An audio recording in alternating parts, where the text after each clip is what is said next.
Continuando nuestra historia sobre los dioses del Nilo y sus análogos del Olimpo, ahora vamos a hablar sobre Ra o Helios, o como lo llamaban los romanos, simplemente Sol o Sol Invictus, el dios del disco solar que ilumina todos los días el cielo y hace posible la misma existencia de la vida sobre la tierra. Sí, estos dioses también son bastante parecidos. Ra, con su cabeza de águila y el disco solar que lleva en vez del tocado, recorre el cielo todos los días en su barco de oro, en que le ayudan a tripular los otros dioses, y también, como se sabe, toda la noche tiene que enfrentar a Apophis, la terrible serpiente que amenaza con engullirlo y devolver el mundo al estado de caos primordial. Helios, como podemos ver, aparece como un apuesto joven con una corona de rayos de luz alrededor de su cabeza, y él, a diferencia de su colega y análogo egipcio, prefiere un transporte terrestre, un carro arrastrado por los hermosos caballos. Como se sabe, con este carro está relacionada la triste historia sobre el joven Faetón, el hijo de Helios con una mujer mortal, quien en una ocasión le pidió a su padre a manejar el carruaje, y con eso por poco provocó el fin del mundo, porque sin poder mantener la misma trayectoria, sus caballos ya se alejaban demasiado de la tierra, o por el contrario se acercaban demasiado, por lo que comenzaban los incendios forestales y otros cataclismos, y tal vez la misma vida en la tierra había acabado, de no ser por Zeus, quien a tiempo lo fulminó con su rayo. Una gran tragedia para Helios tras haber perdido a su amado hijo, pero como podemos ver, de lo contrario, el mundo entero podría terminar en llamas. Ra, en este sentido, es mucho más prudente y no confía su barco solar a nadie, ni mucho menos lo abandona de noche, cuando tiene que enfrentarse a Apophis. Horus, hijo de Isis y Osiris, el dios de la luz, el dios del cielo, tal vez el más amado y querido por los humanos, además porque en el tribunal póstumo presidido por su padre Osiris, Horus siempre cumple función de abogado, defendiendo a las almas humanas. Los griegos lo identificaban con Apolo, arquero solar, quien también en muchos aspectos lucha contra el mal, y aquí más que todo se acordaban de aquel mito cuando Apolo con sus flechas solares había dado muerte a Pitón, aquella terrible serpiente que había perseguido a Leto, su madre, y posteriormente en el lugar donde había llevado a cabo esta hazaña, construyó un santuario, el famoso santuario de Delfos, donde el altar estaba cubierto, forrado por la piel de esta serpiente, y por eso la sacerdotisa que predicaba sentada en este altar tenía el nombre de Pitonisa, la que está sentada sobre la piel de Pitón. En este sentido, los griegos y los egipcios solían apelar a la semejanza de este mito con la de lucha de Horus contra Set. Al igual que Pitón había perseguido a la pobre Leto, Set, como se sabe, después de la muerte del asesinato de su hermano Osiris, persigue a Isis, la madre de Horus, y cuando Horus crece, se convierte en un joven dios poderoso. Este también toma su revancha. Por eso cabe señalar que en la época helenística, la escena en que Horus cumple su venganza con Set, a Horus con frecuencia le dan una lanza en las manos y Set adquiere la forma de un cocodrilo o de una serpiente horrenda muy parecida a Pitón de los mitos griegos, y posteriormente, como se sabe, tanto Horus como Apolo se identifican con el héroe de San Jorge, dándole la muerte al dragón. Dioses de luz, sin duda alguna, unidos en su odio hacia todo lo oscuro, macabro y a cualquiera que puede hacer daño a sus seres queridos. En cuanto a la hermana gemela de Apolo, la diosa Artemisa, a la que los romanos llamaban Diana, guardiana de los bosques, la defensora de la naturaleza salvaje, los egipcios comienzan a identificarla con la diosa Bastet, Bastet o la gata sagrada. Sin duda alguna, una de las divinidades más importantes y más queridas en Egipto, porque Bastet era más que todo la defensora de los graneros, de las cosechas, de ratones, ratas y otras plagas de roedores, y su culto se encontraba en Bubastis, en el delta del Nilo.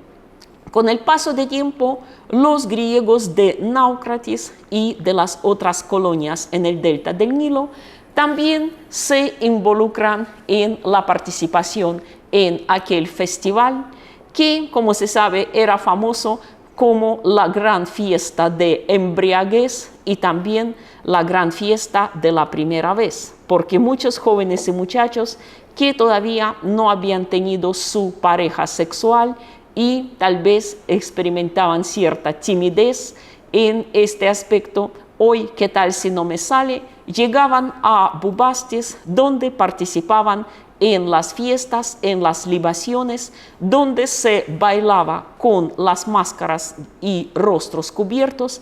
Más que todo eran máscaras de gatos o de otros animales felinos, y a veces tenían su primer contacto sexual con la bendición de Bastet sin destaparse la cara. Los egipcios, como se sabe, en este sentido eran muy liberales. Para ellos, la novia no tenía ninguna obligación de llegar virgen al matrimonio, y para muchos su primera vez no era en la boda como tal, sino en aquellas fiestas de Bastet. Como se sabe, los griegos en este sentido eran mucho más quisquillosos, y Artemisa o Diana era una diosa virgen, y sin embargo, como podemos ver, esto parecía olvidarse en las fiestas de Bastet. Bastet nos obliga a remar para que lleguemos a Bubastis, donde nuestros amados ya nos están esperando. La famosa canción de la época. Y como podemos ver, Bastet también era defensora de las madres nuevas, protectora de las embarazadas, y en gran parte también era la diosa que ayudaba a nacer a los bebés. Como resultado, Artemisa, como se sabe, también siendo apenas una recién nacida, le ayudó a su madre Leto a parir a Apolo. De tal modo, ambas diosas estaban identificadas con los partos, aunque también aquí compartían esta función con la diosa hipopótamo Tauaret o Tueris, como la llamaban los griegos, que podría ser identificada con más bien Ilitia o Lucina. Y también existía otra visión de Bastet, como era guardiana del hogar. En Egipto se consideraba que no puede haber un hogar feliz y bien construido sin un gato dentro de sus paredes, es decir, sin una encarnación de Bastet, Esto lo hizo identificarse con otra diosa, la diosa Hestia, la guardiana del fuego sagrado en el Olimpo, como la consideraban los griegos, y su análogo romano, la diosa Vesta. Vesta también guardiana del fuego sagrado. Así que, como podemos ver, a veces una divinidad podría identificarse sin ningún problema con dos divinidades distintas. Esto también se admitía. El siguiente dios que sin duda alguna merece mucha atención era Tot.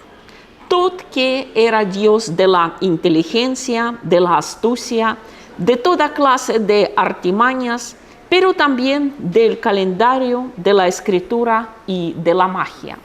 Como se sabe, fue precisamente Tot quien, por medio de sus artimañas con los dados, le había ganado 5 días epagómenes complementarios para el calendario al dios lunar Honsu, y con eso ayudó a nacer a los 5 hijos de Geb y Nut. También él era el consejero, el intermediario entre los dioses y de los hombres, de ahí su aspecto muy curioso. Con frecuencia lo pintaban como un hombre con la cabeza de ibis, ave acuático cuyo pico de esta forma curvada tan curiosa hacía recordar el cálamo, la herramienta del escriba, sin la cual no se podría escribir ningún texto. Y por eso a Tot también con frecuencia lo representan con un rollo de papiro o con una tablilla para escribir y con el cálamo en la mano. Se consideraba que él es omnipresente, el más rápido de los dioses, que está en todas partes, y sobre sus tablillas anota, a veces con el cálamo y cuando no lo tiene, con su propio pico, todos los hechos, palabras y pensamientos de los humanos, para luego presentarlo como pruebas materiales en el tribunal de Osiris, donde Tot también cumple funciones del secretario. También a veces es representado como un babuino, es decir, una divinidad bastante curiosa. Uno puede decir, ¿y qué tiene que ver el ave acuática con un mono? Pero sí, como los egipcios consideraban que el babuino, por ser un tanto parecido al ser humano, también era el más astuto de todos los dioses. Por lo tanto, él podía también ser otra encarnación de Tot. Y en la mitología griega, el análogo más cercano a Tot era sin duda alguna Hermes. Hermes o el mismo Mercurio en la mitología romana. Como se sabe, Hermes también es el más astuto, el más ingenioso, el más embustero y el más rápido entre todos los olímpicos. Él con frecuencia aparece como el mensajero de Zeus, de Atenea o de los otros dioses, y de esta misma manera Tot también es mensajero de Amón o de Osiris. Así que muchísima en común había entre estos dos dioses, hasta tal punto que en la época helenística incluso se produjo su fusión en el así llamado Tot Hermes Trismegisto. Trismegisto o en la versión romana Mercurios ter Maximus, es decir, Hermes 3 veces grandes, guardián de la magia y de todos los conocimientos acumulados por la humanidad a lo largo de su historia. Así que, como podemos ver, desde embustero, mentiroso, en ocasiones incluso ladrón, hasta el guardián de toda la sabiduría acumulada por la humanidad. Así de interesante era el camino emprendido por Tot y Hermes al mismo tiempo. En cuanto a Anubis, aquel temible y misterioso hijo de Osiris con Neftis, es curioso que aquí no había una identificación, digamos, completa, porque cabe señalar que al principio los griegos lo solían identificar también con Hermes. Como podemos ver, esta vez vemos a un solo dios griego identificado con los dioses egipcios. Pero podemos decir que Anubis tiene algo que ver con Hermes en una sola versión de este. Hermes el psicopompo, es decir, Hermes quien conduce las almas humanas al más allá.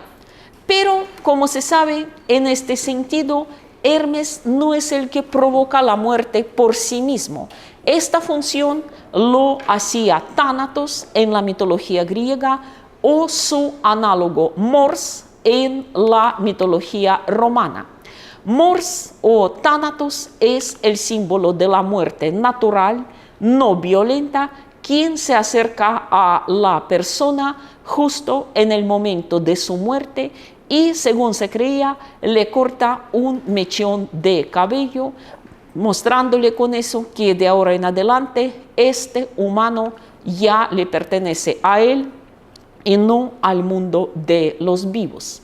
Tánatos no tiene mucha participación activa en los mitos, solo de él se sabe que es el hijo de la diosa Nix, la noche, y de su esposo Erebo, como la encarnación masculina de todo lo oscuro y tenebroso, y que tiene su mansión cerca, dicen que, de la morada de sus padres. Y su esposa es la diosa Macaria, la supuesta hija, dicen que de Hades y Perséfone, o de Perséfone con un padre desconocido, pero al fin y al cabo no importa, los dos esposos se complementan. Macaria es la diosa de la muerte dulce, quien por lo general aparece a los niños, a las muchachas jóvenes, para no asustarlos demasiado con la muerte que está por llegar.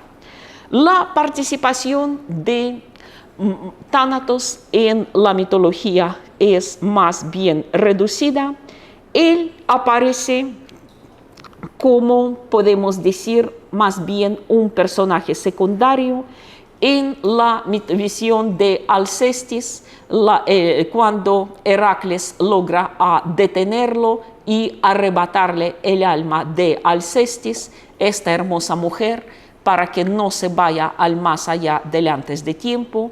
Sísifo, el famoso rey embustero, en 2 ocasiones logró apresarlo cuando el orden natural se destruyó y la gente dejó de morir, y esto hubiera durado si Zeus no hubiera enviado a Ares, dios de la guerra, a liberarlo.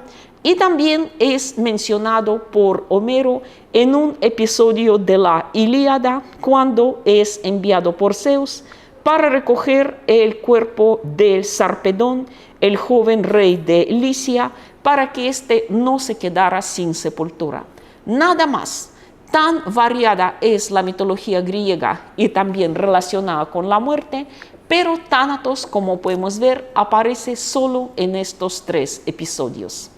Anubis, como sabemos, tampoco tiene una mitología muy rica.